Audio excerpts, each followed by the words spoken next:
Good morning. Morning. How are you? Good. It's now 9 a.m. And I don't know if anyone else will join.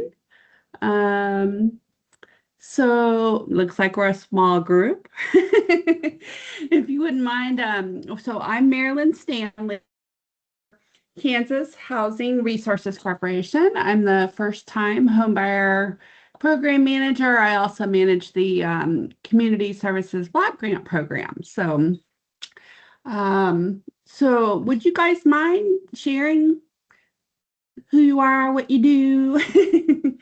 Maybe start with Kim. Yeah, I'm Kim Hesting. I'm a loan officer at the Guaranty State Bank in Beloit. Great. Yeah.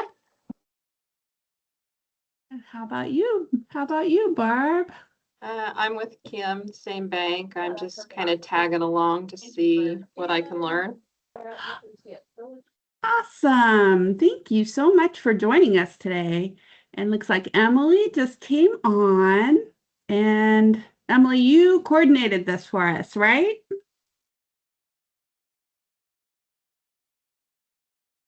Maybe she's on mute. Don't you hate it when that happens? Great. Well, I know it's 9:02 now. I don't know if anybody else will join, but we can certainly let them in if they do. Um, so have Kim and Barb, have you heard of our program other than maybe just being invited to this? I have not. Okay. Okay, Me great. neither. Well, I'm so glad you're here. And I promise that we shouldn't take a whole hour. So I do have my general slide deck, but we can, since we're a small group, we can also just, be flexible in, addressing anything one-on-one or whatever it might be. And hi, Gina. Hey, we were just going around the room doing introductions. And Gina, would you mind sharing what you do or what you work for? Sure. Farmway Credit Union, and I am a mortgage loan officer. Awesome. Thank you so much for joining.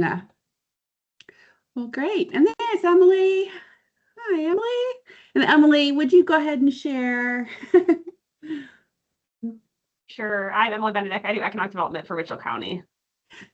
And she coordinated this. So thank you. I know, Emily, I think we've had like hit and miss emails spread out over a little bit of time. And I appreciate you coordinating this and just to help, keep people informed of resources available. So thank sure. you. Yep. Thanks. Okay. Well, like I said, I have this slide deck, but since we're just a small group, we can certainly go through it and then address any specifics that you guys have. This is not a full lender training, if you will. So if you happen to decide to become a participating lender, or consider it or whatever, then certainly you're welcome to take the full training.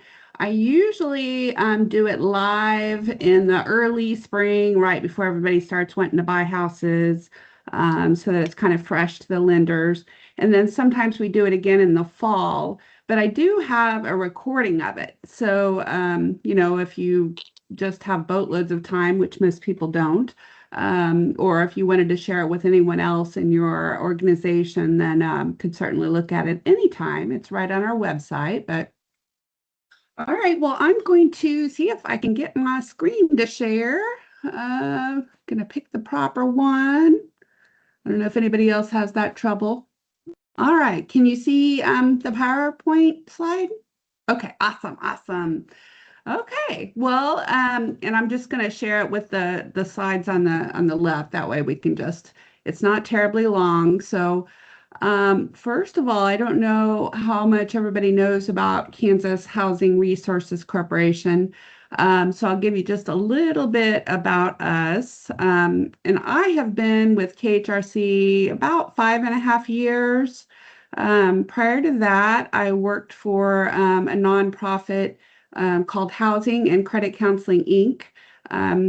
It was a HUD housing counseling agency. So we did credit, financial counseling, reverse mortgage, home buyer, tenant landlord, all those kinds of good things. And we did education throughout Kansas on those topics as well. So I was there 22 years, started as a credit counselor and moved through all the positions and left there as executive director. So that's been helpful for my job at KHRC.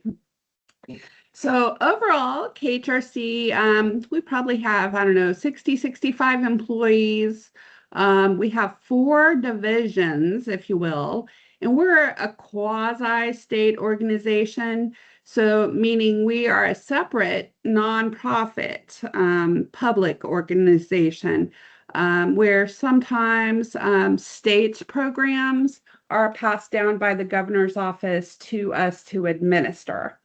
And then other programs could be federally funded programs that also get passed to us to administer. So overall, our 4 divisions are listed there on the bottom of the slide. Community Solutions is the division I work within for my couple of programs. So I'll tell you more about that. But housing development. So we have a whole development team where developers or cities, counties, depending on what the program is, they apply for funding to develop new housing. And sometimes that could be like apartment complexes. Sometimes it could be single family, those kinds of things. And so usually it's a development organization that applies. And then they're layering all these different funding sources like tax credits and moderate income housing and low income, all these different things together and to develop these housing units, if you will. And then we've got multifamily compliance and project-based contract administration. Project-based are like all of the HUD housing across the state. We have people that go out and monitor those organizations to make sure all their paperwork's in line and all their units are safe and decent, those kinds of things. Previously funded by HUD to build these places, and our job is to make sure they're running well. Multifamily compliance, this is like over the years, using all these different funding sources, creating this housing. This division goes out and makes sure those are running properly. So this is going on all across the state. This is for the Community Solutions Division, the division I'm in. This is going to be more your helping organizations. So we don't provide services ourselves, but we give funding to organizations that do that. And then we monitor them. It's a lot of requirements involved with federal funding, as you could guess. So we created a place on our website that if someone is looking for these kinds of services, they could click on that county on the map, and it would bring up who we are funding for that county to provide those services. So the first 1, 2, 3 items are kind of all related to homelessness kinds of things. And so we have one program manager that manages all that. And then we give the funding to the nonprofits or the city or county that operates those programs.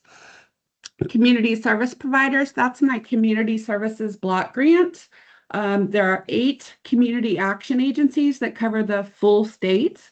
And so we give funding to them, and they have all kinds of requirements, organizational standards, tripartite board, and then tenant-based rental assistance.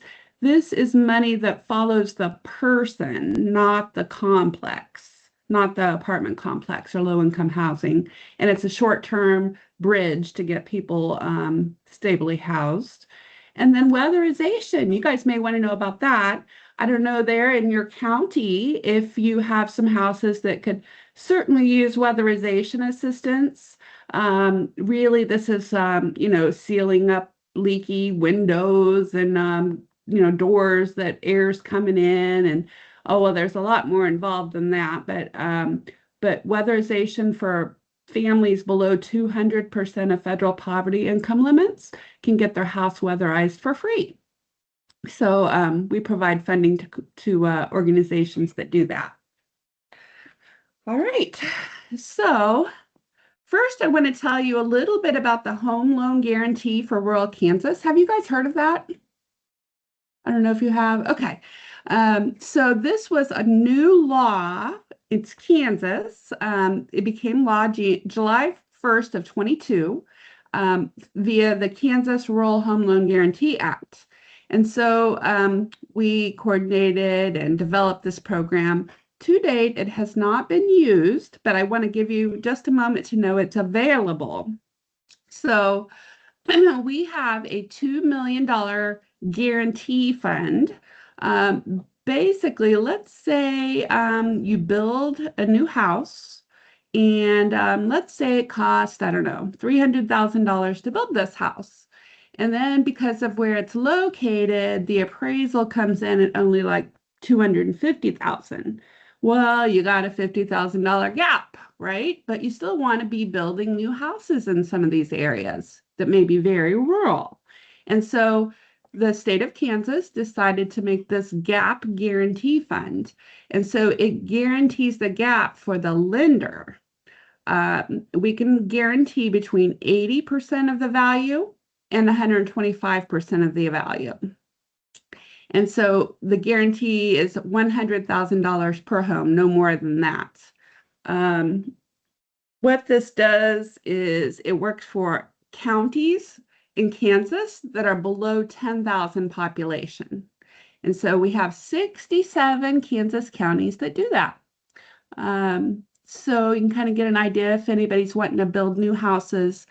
As a lender, this is probably a good thing, but as an individual, does the individual really want to get upside down on the house to start out, those kinds of things. So just knowing for the right fit, this might be available when appropriate. We set it up to try to be really easy, a short request to reserve money, just has to be one of these, have an active NMLS. And then we would do some tracking and things like that because we have to report to the legislator. All right. The rest of my slides are related to what you're here for, the first time homebuyer program. And that is just the name of the program. You may get people that call you and say, yeah, I want the first time homebuyer program. And that could be many things, as you know, from a lender. Some people think it's FHA or whatever, and you as a lender are probably putting them in whatever mortgage is appropriate for them. So this is just what we named the program many years ago before I was here at KHRC. It works for all of Kansas except not in the city limits of Kansas City, Lawrence, Topeka, Wichita, or Johnson County. So not in the larger cities, but we could go just outside those city limits if you end up helping anybody in that area. So note, I don't know, do any of you use the eHousing Plus program through US Bank? Nope. Okay. That's another program. And I put this on the bottom of my slide because many lenders confuse our program with that one. So I just wanted to point out we are not that program, but that is another one that you could check into. US Bank is the master servicer and they do everything through this eHousing Plus system. And the name of the program is Kansas DPA altogether. Sometimes people think I'm not giving them a payoff quote or something like that when it's really just they aren't contacting US Bank. So if you hear of that. Okay. So our program, it does provide down payment, closing cost assistance, and oftentimes we give enough money so that you don't have to loan as much. So you want to say applies to the principal, but it would really lower down how much you need to loan to them as a lender. So the money we give comes to the home buyer as an interest-free and no payment for up to for 10 years. And then we forgive it. So we can give between 15 and 20% of the home sales price. So I'm going to use an example. Let's say the house is 100,000 because it's easier to do math that way. We would give 15,000 or 20,000 in that example. And then it would be in that soft second mortgage and just sit there for 10 years, assuming the person's still living there for that 10 years. And then we would send them a mortgage release and we'd say, congratulations, it's been 10 years. We're forgiving this money. Take this mortgage release to the county, file it, and it's forgiven. So we do require they put in 1% of the home sales price of their own money. So skin in the game. And sometimes we get people who want to put in more. It's not often, but it happens. We don't want them to put in more than 10%.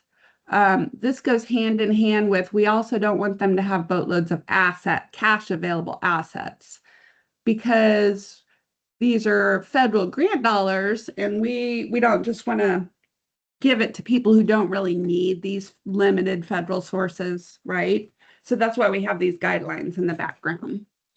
So they can have a gift from a family member, mom, dad, grandma, grandpa, whoever, but they still have to put in that 1% of their own money, and the gift can't be more than 9% for a total of 10. We can we can layer with other programs. Have any of you used the Federal Home Loan Bank Turnkey or HSP programs? Okay, great. And also they have the AHP, all the acronym world, right? Sometimes organizations have funding through the AHP as well. We can layer with those things, and we made the rule of no more than 40% of the sales price when you join those together. So for example, let's say it's a Habitat for Humanity or something. Let's say I give 30,000 and they could only give 10,000, so that it's no more than 40% of the sales price. Just so we can limit and use our grant dollars wisely. Okay. All right, so an eligible applicant, when we called the program first-time home buyer, we put the rule in that that's what we're prioritizing, is people who have not owned a home in the last 3 years. That's the definition for our program of first-time buyer. Now, it can be somebody who is maybe recently divorced and didn't get the house in the divorce or something like that. That way we want to consider them eligible if they're eligible otherwise. Maybe they owned a manufactured house that was not on a permanent foundation. We would still consider them a first-time buyer too. Now we have our income eligible by county and household size, which I'll show you in just a minute. And of course, credit ready, that's not necessarily our requirement, but we know all the lenders require them to have a reasonable score to loan the rest of the money. So that's, as you know, often the barrier to people buying a house. And then they must occupy the house as their principal residence. It can't be a vacation home or rental or something like that. Okay. Now here is, I put Mitchell County in here, but I also have some other counties. So even if you're working outside Mitchell County, we have limits on every county. And so HUD last updated those on December 1st. Every year in June 1st of 26. Every year HUD gives us updated limits and updated purchase price limits, and they come at different times. So if you ever come upon something that is teetering on this, you might just make sure you have the most current information. So if a household is considered below 50% AMI, they're going to get 20% up to 20% of the sales price in assistance. If they're considered below 80%, but between 50 and 80, we can give them 15% of the sales price. So you can see there from Mitchell County, the maximum purchase price is $219,000, which some are concerned about that, but it really ties in well with the income limits, right? A lender's not going to approve putting someone in a house more than that if their income is such, right? So that works out pretty well, actually. So let's just say a household of 4. Let's say it's a mom, a dad, 2 kids, and only one of the parents work. Maybe they earn under this, $45,650. Well, they would get 20% assistance. Same situation, but maybe they earn under 73,050 a year. We would give them 15% assistance. And it grows more the more people there are, obviously. So it's going to be for your lower incomes. And you probably may have saw the road to something or other housing that just recently passed federally. Someday soon, when that all is worked through, it looks like we're going to be able to go up to like 110% of AMI. So it's going to really open up this program to help people with a little bit higher incomes. So when that happens, I'll be excited to tell everybody about that. Okay, so this next slide is an example of a $150,000 home sale price. So laying this out, 1%, that's how much the buyer would need to put in of their own money, skin in the game. They could get a gift up to that much. Doesn't usually happen, but once in a while it does. And then we wouldn't want them to put in more than 10%. Again, limiting, if people have lots of money, then they probably don't need this program. So that's why we have that requirement. And we could either give them $22,500 or $30,000, depending on their income. And so that helps them get more house than what they could have afforded without this assistance. So we do require ratios. We've built in their front end ratio cannot exceed 30%. So that sometimes is a barrier. I understand there are some loan products that go 35, 38, whatever. But we leave it at 30 because these are lower income families and we want them to be successful homeowners. So, and then the back end ratio, we go up to 45% on that. So we open that up just a little bit. You got a lot of people with student loan debts and who knows what that are, causing that to go up. Okay. Here's a couple of examples of the subsidy layering. Let's say on this $150,000 house, we gave $22,500. Federal Home Loan Bank gave $15,000. That's $37,500 together. And so in this case, 40% is $60,000. So that would be okay. So that could really help a low-income family buy a house. Over here's a $70,000 house example. We don't have too many of those these days, but just giving you how, therefore, we would have to reduce somebody's subsidy, whether that be my subsidy or Federal Home Loan Bank subsidy, so they don't get more than 40%. The types of properties, it must be an existing house. If it's a newly built house, that's eligible, but it has to be after the certificate of occupancy is available. So most of our houses are existing older homes, if you will, where that certificate of occupancy comes in when we're dealing with like a habitat that's layering with my program. So that can work pretty well. Anything manufactured or modular must be attached to the foundation. It can be a condo, townhome, or half a duplex, but the majority are single family homes. And when I say turnkey ready, we can't do an escrow for repairs just because of how this is all structured.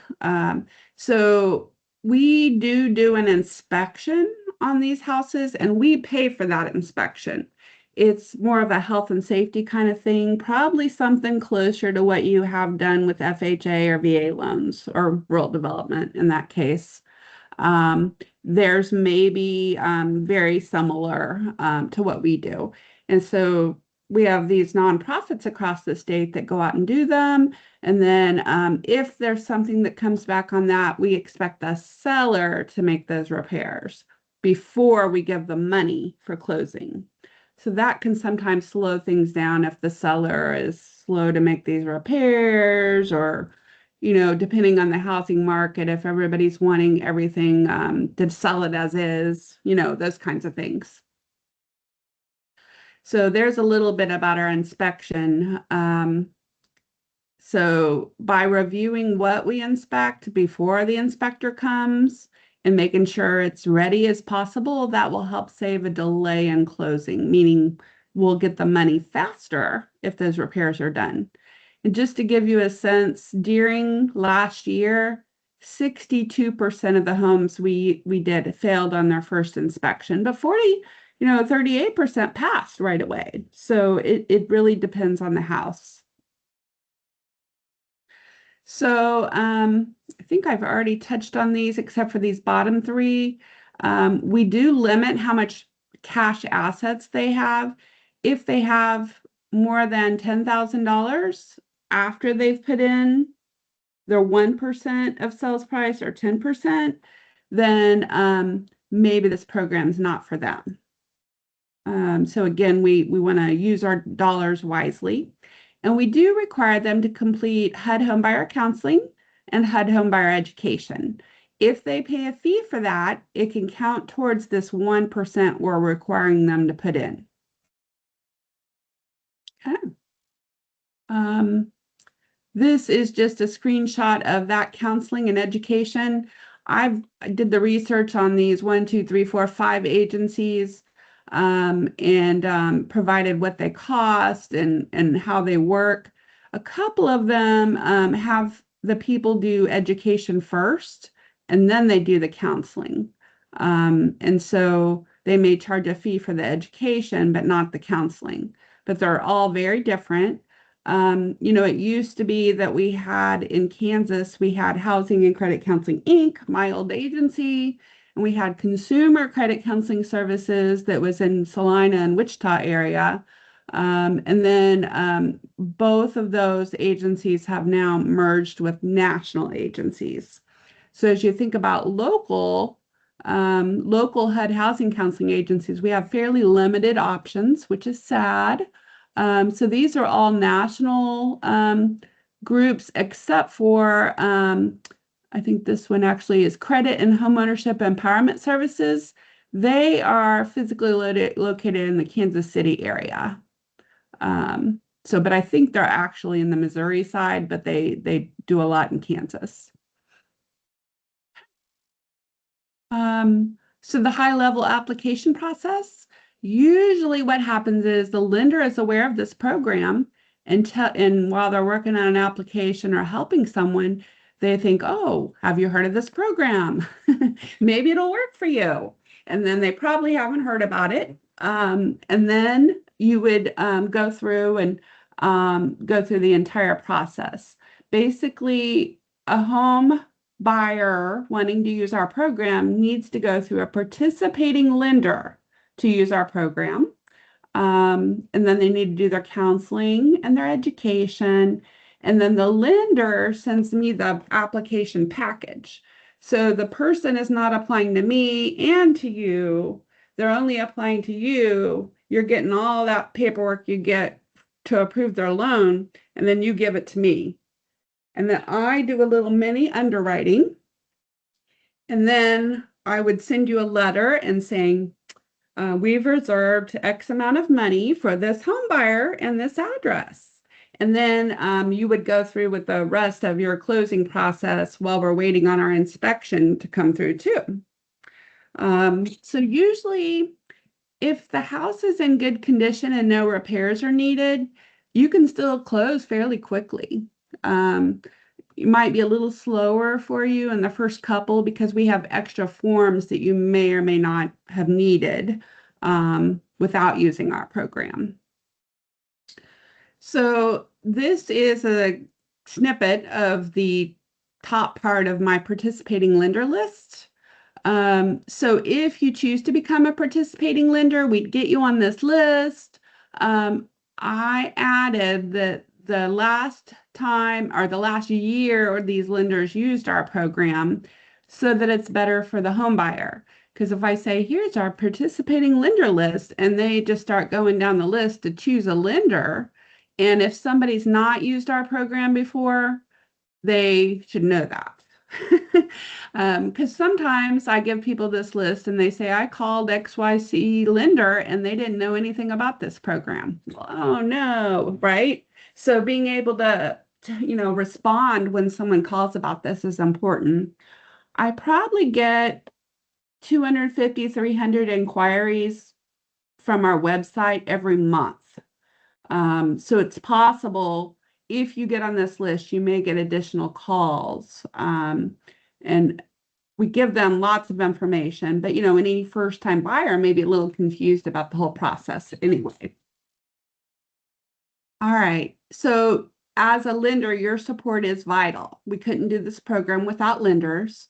There's no cost to participate, and you don't service our second mortgage. Really, there's not a lot of servicing going on because there's no interest charge, no payments. We just really send the mortgage release at the 10th year. It could be somebody wants to refinance or sell or whatever in that 10-year time frame. And if that happens, they request a payoff request from me, and I manually calculate it. And then I send that to them or the title company or whomever it might be requesting it. And then I remind them if they would just wait until 10 years, it would be forgiven. But usually life's happened and there's some really good reason why they're selling or refinancing or something. Let's say interest rates drop from what they are right now magically. And it makes sense for that home buyer to refinance for a lower rate. We will allow resubordination if it's in the home buyer's best interest. So it's all about helping the home buyer, not getting them in more debt, right? So if anybody wants to become a new participating lender, we have a lender origination agreement. And really it just describes the program and, the funding source and all that kind of good stuff. And basically, we have all these guidelines and then we also would have you do, if you want money to go to you for closing, then we would have you do a W-9 and a vendor form. So we would have you set up as a vendor to send you money. But if you want the money to go to closing, whoever your closing company is or title office, if we have them set up as a vendor, then we would just send the money to them. I've got most of the title companies in Kansas set up, but once in a while I'll come upon one that I haven't had yet. So if that happened, we just try to get them set up as a vendor. So sometimes people, lenders will ask, hey, do I have to have a bricks and mortar location to use this program? No, but you have to be in good standing through the state of Kansas, and you must be actively doing something in Kansas. But that doesn't really apply for you guys because you are in Kansas. Okay. This is a quick snippet of where our forms are. On our website, we've got all these things. So it's mostly the lender tools. But check your eligibility and apply. I find that having this, and then they fill out this form, and that gets them that automated email that tells them, here's our lender list, and here's what our program is. They will get that. But most of these are lenders. On the application, we do limit how much interest you charge as a lender. Whatever Freddie Mac's primary rate is for that day you send me the application, we don't let you go more than 0.65% above that. So basically, I think that was a requirement they put in a long time ago when some lenders, some national lenders were, doing a little bit more than that. So we just have that requirement in there. Let's see, what else? Did I just get through a bunch of stuff? This is a snapshot of all the forms that are on our website.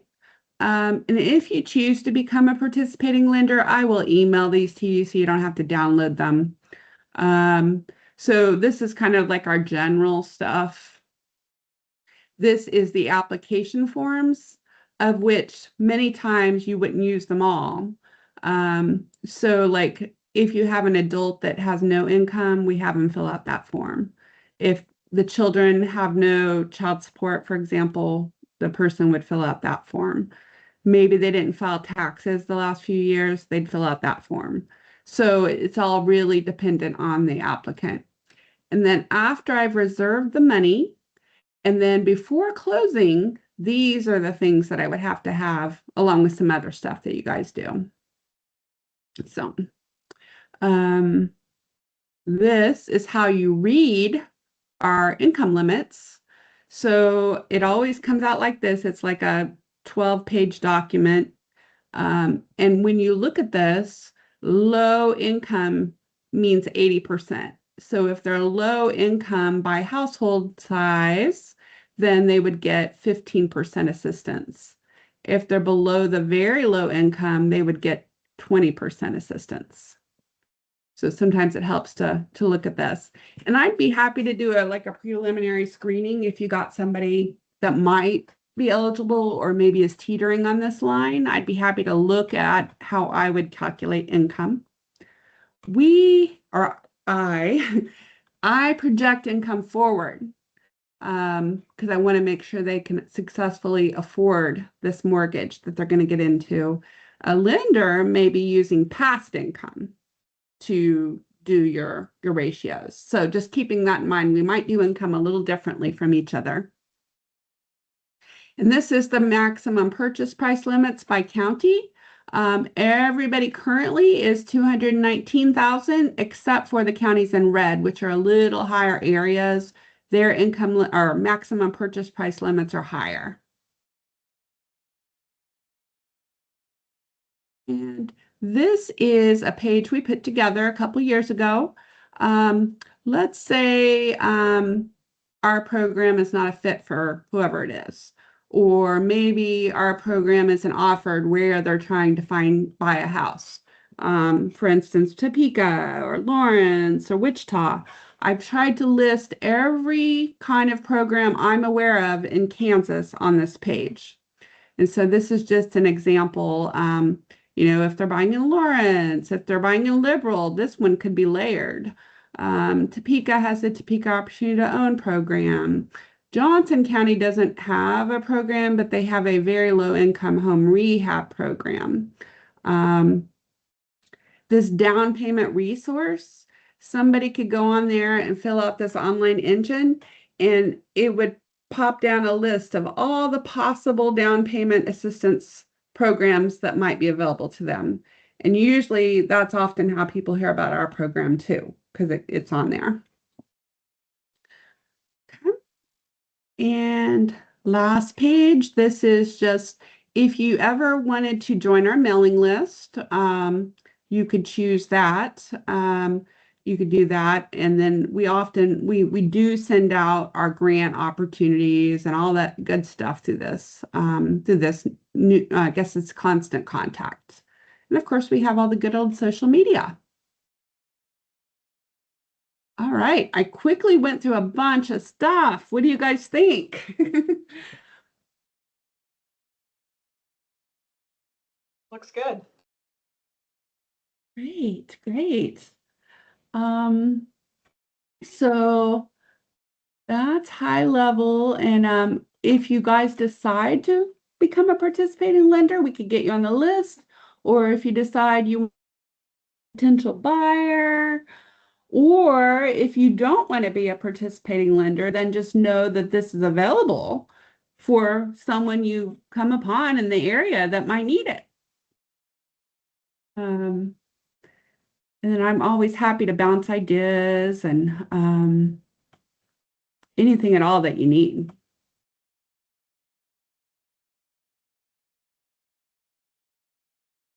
Well, tell me a little bit about the county that you serve. I mean, are you seeing any current trends or needs or things like that?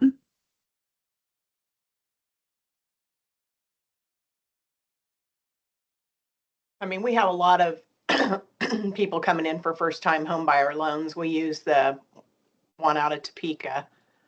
The Federal Home Loan Bank? Right. Of course, they're out of funds right now. And you two work well together, I'm assuming? We do, yes. Yeah. Yeah, that can, especially if they qualify for that, if they qualify for the HSP part, they probably do qualify for ours, except for theirs are when you compare the income limits, um, they do their range of 1 to 4 people household, and I do specifically 1 person, 2 person. So sometimes someone might qualify for theirs and not ours. And in some Um, cases, we have like a customer that she will be signing the note, but her husband will not be because he doesn't have great credit scores. But we have to take into consideration his income as well, correct? Even though that's how he's we do not it. paying it back. Okay. Yep, yep. That's an excellent question. Yeah, so he or she could be the only one on the actual mortgage, the first mortgage. And then for our program, we do require both of them to be on our mortgage. But, you know, and then we count all their income. And then usually like you would verify if there's kids in the household, if they happen to have income such as child support or social security or something. Um, so that way we can count all their income together.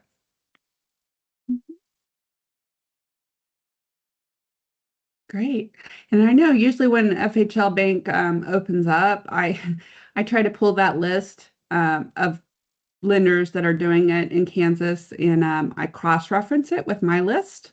And that way I can be aware when I stumble upon really low-income families that are calling me about the program, I can make sure they know about both programs.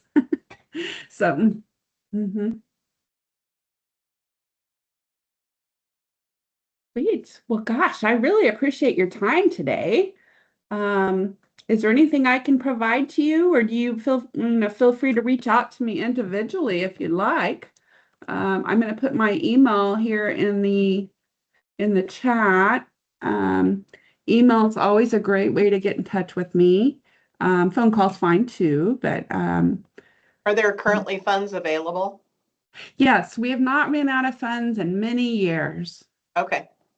I So guess it's usually along an all year long program then with It you guys. is. It is.